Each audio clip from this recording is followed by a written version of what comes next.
everyone, Fernando here, and today what I got is something that is extremely rare. Now, of the three, this one's like pretty common, but regardless how you think about it, it is still rare at the end of the day. So, yeah, and I'm saying that it's common because like it pops up. But anyways, this is a 2009 Toy State Road Rippers Stubby Base Monster Truck Shark Attack. Now, this one's the Coral Reef Surf version, and I picked this up today at Goodwill for $6.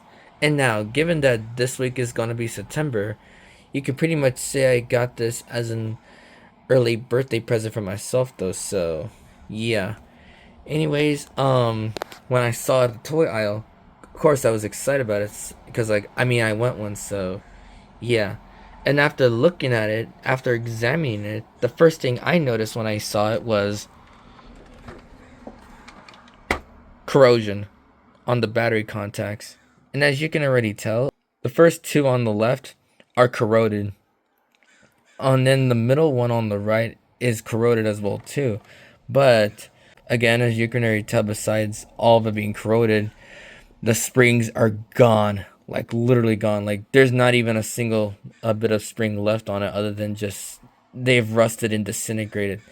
But happily, the the ones on the right, so like the front and rear one, they're not as bad. So all I have to do really is just clean them out. But then otherwise, the three contacts, as you can see, I'm gonna have to replace both of them. So yeah.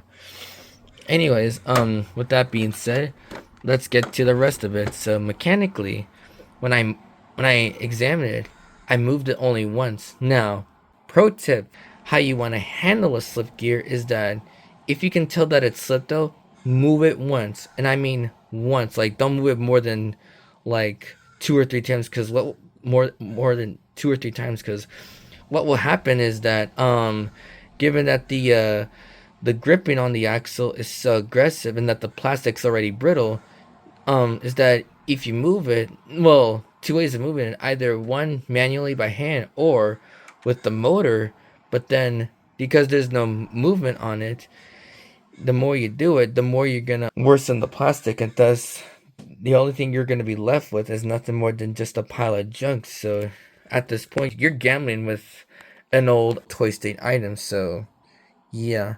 Anyways, that's pretty much one thing I want to get out of the way. It's not just on the Stubby based monsters, but like any road ripper, even the notoriously fragile Street Hound and Sounds, because these are really heavy vehicles. So, yeah. Anyways, I'm gonna go ahead and take the wheels off and unscrew the base. Oh, unscrew the body from the base. So, yeah. I'll see you guys when I'm back. So, take care. And maybe, just maybe, I may possibly upgrade the LEDs on this one, so yeah. Anyways, I'll see you there. Okay, I finally have the shark attack off. So yeah. And as you can see, I have the body unscrewed from the base, so here you go. Now, if you know your material, this ought to be a lesson to everybody. So when you repair or disassemble road rippers, you gotta be aware of one thing, is the steel axles, because when it comes to these, oh boy, they are a pain to remove. And that's because one, these absorb the least amount of heat, the sense there's a lot, like there's like layers and layers worth of steel and metal inside these axles. So yeah, but with like old school brass and all, the brass actually absorbs more heat though, since there's less material. But otherwise, while it's still good and all, just that it takes a while for the steel to absorb those. So yeah, but otherwise, given that with brass though, the more you move it, the more there's friction to it, and thus the brass will heat up faster, thus making anything like plastic or chrome removable. So yeah, but otherwise with steel it takes longer. It will even take you hours. So yeah, but otherwise with brass it only takes you at least about an hour, 30 minutes or an hour, so just to do this. So yeah. Anyways, I'm gonna go ahead and unscrew the base and get it open, so that way I can go ahead and fix that slip gear. So yeah. And I'm obviously not gonna fix the front wheel drive. You can forget about it, buddy, because those crown gears are gonna slip again. No matter what you do, it's gonna slip again. So yeah. Which funny enough, actually, when I actually tried fixing that, it actually made my major damage, which I'm about to show. Like right over here, let me zoom in. Yeah, this actually made the repair on this one permanent, so because of it, I was able to get it to work like new though, so yeah. Well, anyways, I'm gonna go ahead and get to work, so I'll see you guys when I'm done. Oh yeah, another thing I forgot to mention. The reason I was wearing gloves for this is actually because given that chrome is like so old and whatnot, if you touch it with your bare skin, it's gonna fade away though. So because of that, not just with chrome, even like chroma flare, like the ones that you see on like older road dippers, you always gotta wear gloves anyway, so that way you know, none of that stuff deteriorates. This I learned from one of my good buddies, so yeah. Anyways, I big time. So take care now.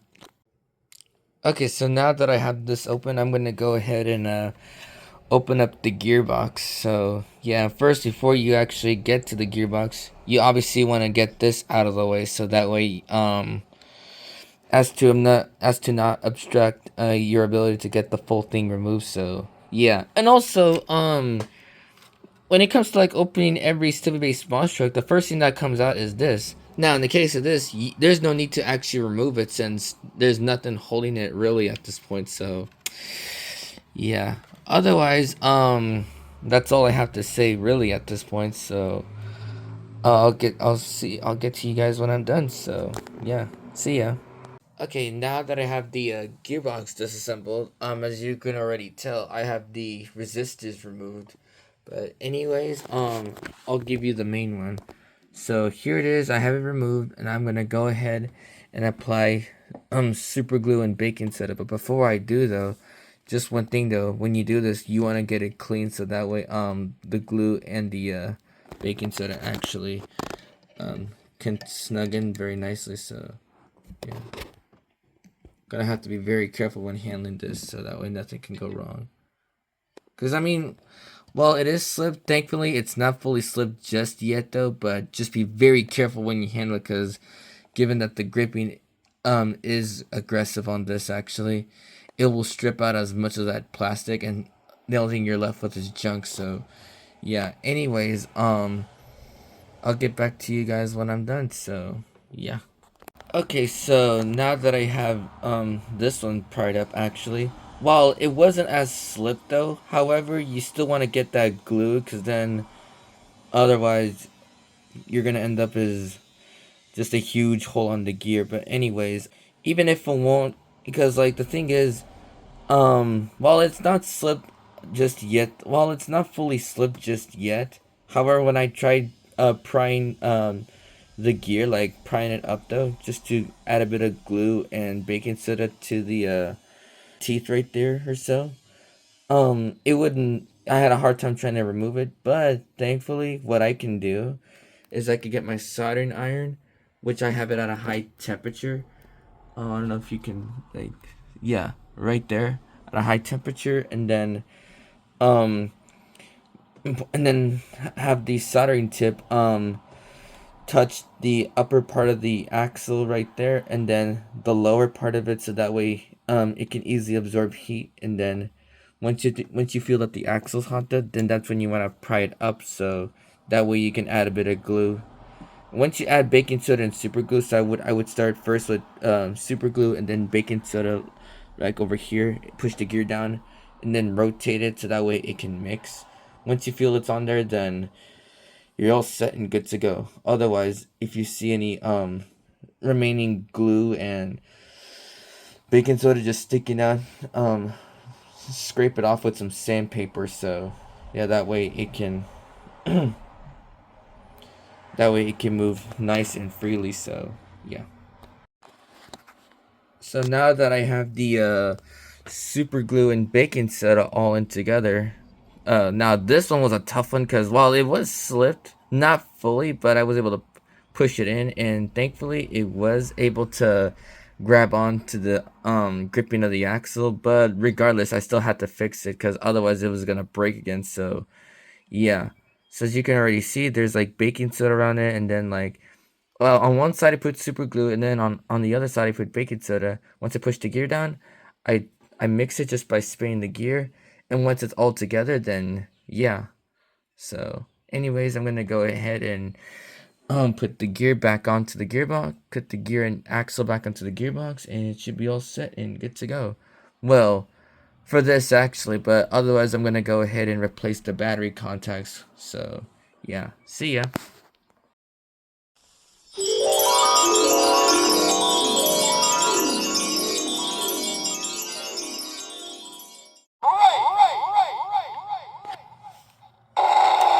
So far so good.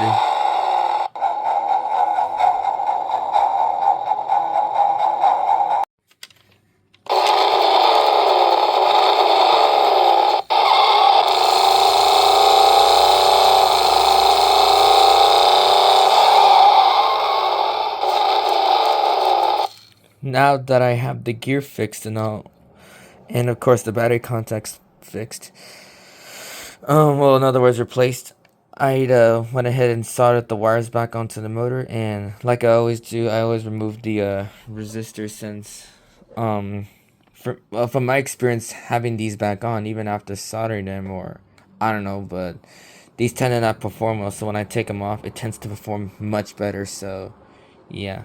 Anyways, I'll see you guys when I'm done. So yeah, take care. Unfortunately, it turns out I won't be able to upgrade the LEDs on the gills, and that's because it's got the square LEDs and I do not have any whatsoever, so because of that, I'm just gonna leave them as they are.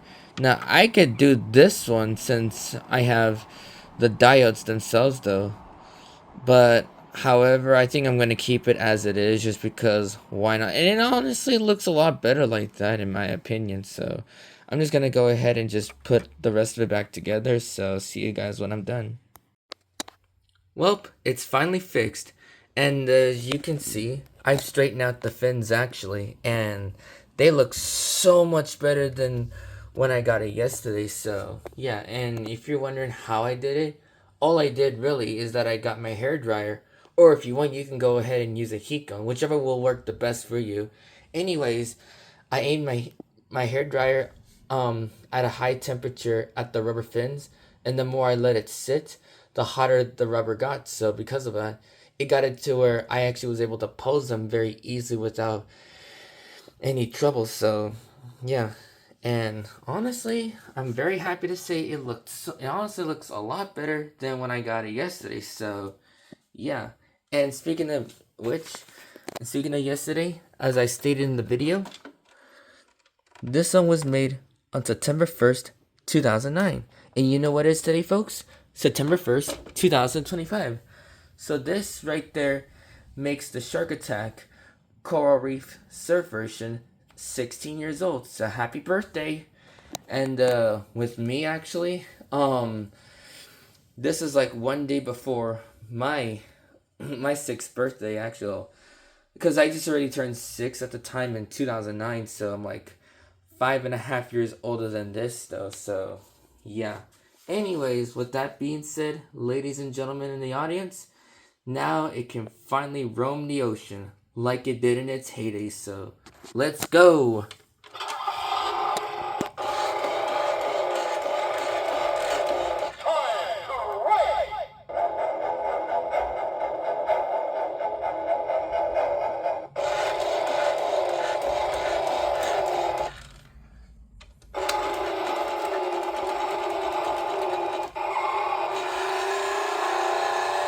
Now, I would have wanted to fix the front wheel drive, but honestly, I wouldn't even bother with that at all.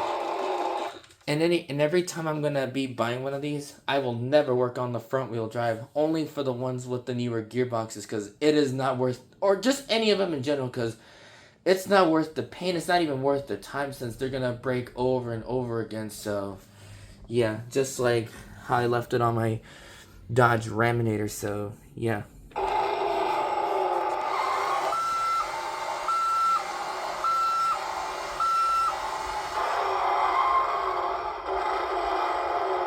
I'll show you this in the dark.